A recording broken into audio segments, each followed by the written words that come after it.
Hey guys, thanks for tuning in to another video on ForgottenWeapons.com. I'm Ian McCollum. I'm joined once again today by Mr. Val Forgett of Navy Arms, who has a variety of really cool stories about growing up the son of one of the country's biggest arms dealers. Like your father started Navy Arms, which did a tremendous amount of business in surplus and interesting guns internationally. Correct. And he was also a hunter. He was. And also a muzzleloading enthusiast. Obviously, Navy Arms being very well known for replicas of classic guns, black powder guns. He always was a hunter, and what he wanted to do, like all good businessmen, is as the black powder business progressed and matured, to find new markets. And at that time in the 1970s, there wasn't such a thing as modern muzzleloaders, and that the people that hunted with muzzleloaders tended to be more primitive hunters, flintlocks, that kind of thing.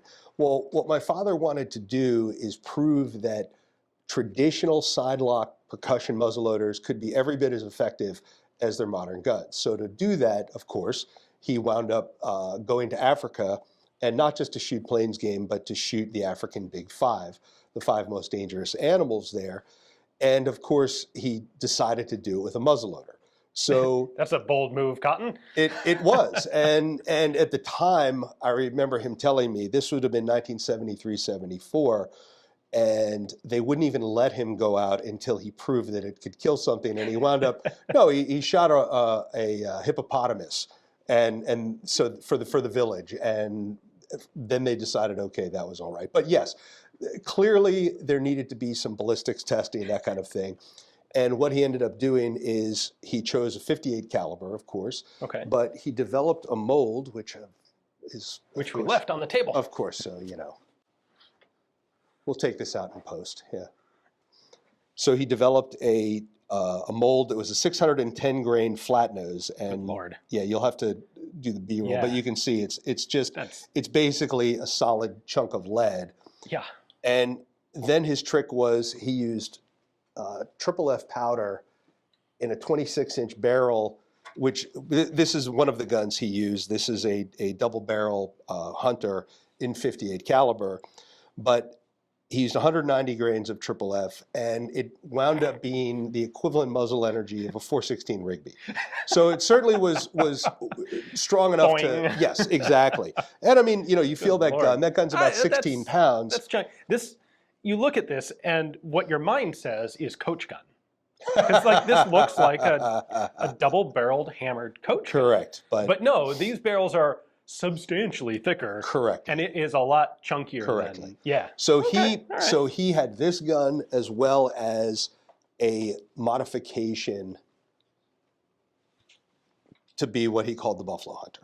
Okay. And these are both Navy Arms manufactured guns. Correct. Both of them he wound up manufacturing and selling.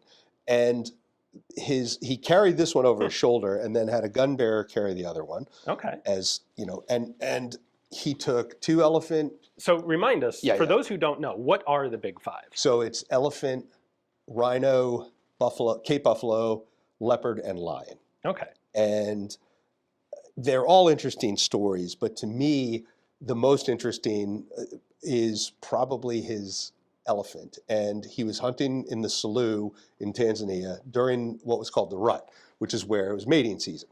So bulls were very aggressive and very territorial.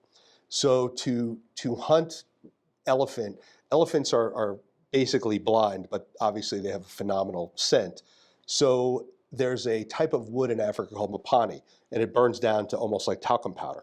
So guides will use a bag of what's called mapani ash just in a cloth bag, and they will shake it to get the dust to come out to see which way the wind is going. So my father is standing there with his double barrel gun.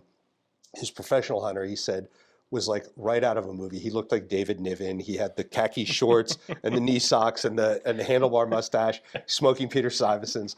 And he's flicking the mapani ash, and there's 2 bulls that had been fighting over a female, over a cow. And the trackers knew that one was a big bull and one was a little one. So as they get to this clearing, the wind swirls and changes, and of course goes right at the elephants. They could smell them, and one of them just lets off a tremendous trumpet. And my father said you could feel the ground shaking as it started to run at them. They couldn't see them yet because it had not come out of the bush, but they knew it was coming, and you can't outrun an elephant. So you have to stand your ground and take your shot. So my father said he's standing there with his double rifle, and they're waiting and they're waiting. And he said the professional hunter's just sitting there smoking his Peter Stuyvesant with his rifle at port arms. And my father just very casually goes, well, Tim, do you think it's the big one or the little one? And he said that the guy takes his last puff, he drops it on the ground, and he crushes it out. And he just looks at my father and he says, Mr. Forgett, I don't think you have a choice. Yeah, and my father was so stunned. And he said, then he could see it coming through. And fortunately, he said, shot it twice, right where you need it to be. And then he said you had to step to the side as it literally tumbled past them.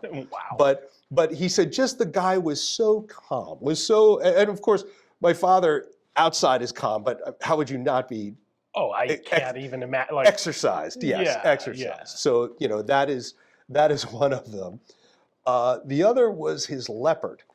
And normally, as you know, you would hunt leopard over bait. You would bait it in a tree, you'd have a blind, you would hope that the leopard would start feeding on the bait, and this is a process of days and weeks if you're lucky.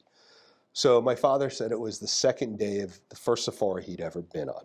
And they're walking through the veldt on a hot midday, which is normally when you would stop, take a nap, because everything's bedded down. Right. Animals don't move in that. So as they're proceeding to go where they're going to break camp for an hour or so, he said there's a tuft of grass. And when you just walk through a field and you just kind of kick a tuft of grass? Well, he kicks it, and inside was a sleeping leopard. Right, yes, exactly. So my father's luck. So he said it runs up one tree that was barely a tree and right out. He said everybody starts to scatter, except for the professional hunter who is stuffing 00 Buck in his shotgun and telling my father, don't shoot, don't shoot. It goes up into a dead tree, probably 18 inches around, with a fork, and sticks its nose just out over the fork and is looking at them. And I mean, this tree is probably 15 yards from my father. And my father said he was too stupid to be scared and to run. He didn't know how dangerous a situation this was, other than he's standing there. He said he might as well have had hay seeds in his hair. He was so lack of knowledge on this. So the professional hunter says to my dad, look, we're going to just back out of here. And my dad goes, oh, no, I think I can shoot him, right? So the professional hunter says, all right, well, you shoot him, but the second he hits the ground and the second he starts to run, I'm going to empty this shotgun on him. And my dad said, all right, fair enough. So he had this gun. And again, 610 grains, 190 grains of triple F. That'll do, that'll kill an elephant. That'll definitely kill a leopard. And this is a rotted tree. So he said he took it to its nose, came down about 18 inches to where he felt center body mass was, touched it off, and he said that it looked like you had hit this thing with a tennis racket. It blew it out, and it just flopped over on all fours.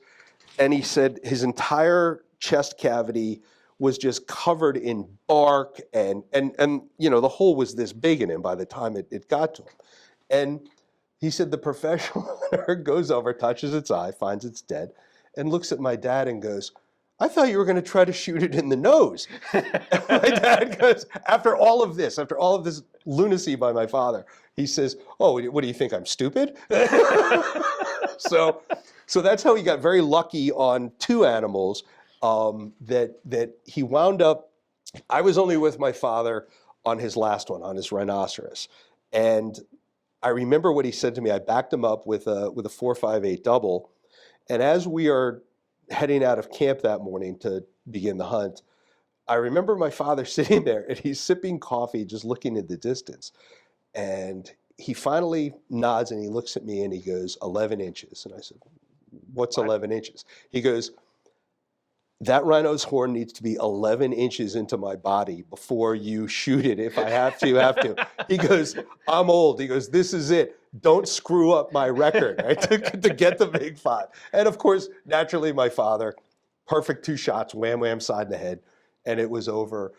I was very proud to be there for his 5th one, and also with him when Safari Club at their annual convention honored him as the first guy in 100 years to take the Big 5 of the muzzleloader. That's impressive. So he proved the concept, he proved Navy Arms products, and I got some great life memories out of it. I can imagine. Yeah. Very cool. All right. Well, hopefully you guys enjoyed that. This is one of many fun anecdotes from growing up growing up with an arms dealer. Yeah.